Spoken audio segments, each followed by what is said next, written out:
Sa number 7,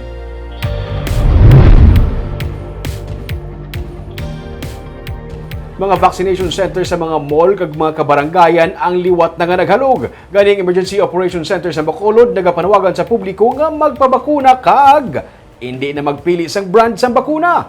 Mareport si Nico Delfin.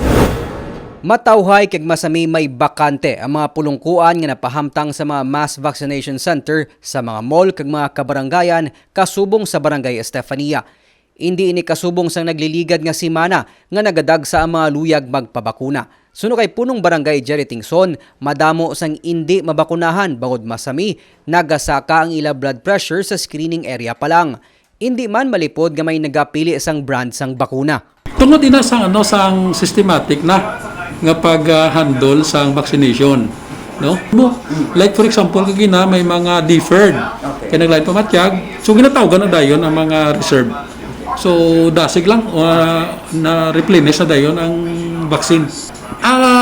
May percentage nga gapili sang vaccine, no?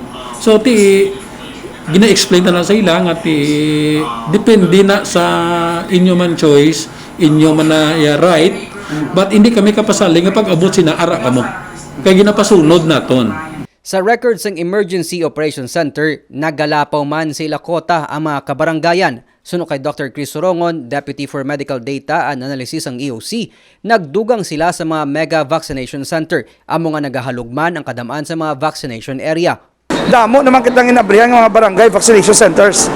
So amo nang rason kung nagagamay ang tao na sa malls kay tungod ang pumuluyo kundi mas lapit sa ila dito sila makadto. Ito ginambag sa eksperto, ang importante mabakunahan kita.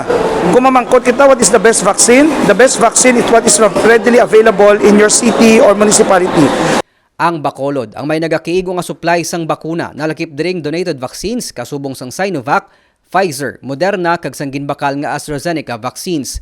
Ang hindi lang mapasiguro sang pamunuan sang EOC, amo nga mabakunahan sang preferred vaccine brand ang mga yadtong nagapili sang bakuna sa posible liwat nga pagdagsa sa mga nagapabakuna sa vaccination centers. Nico Delfin para sa DG Cast Negros.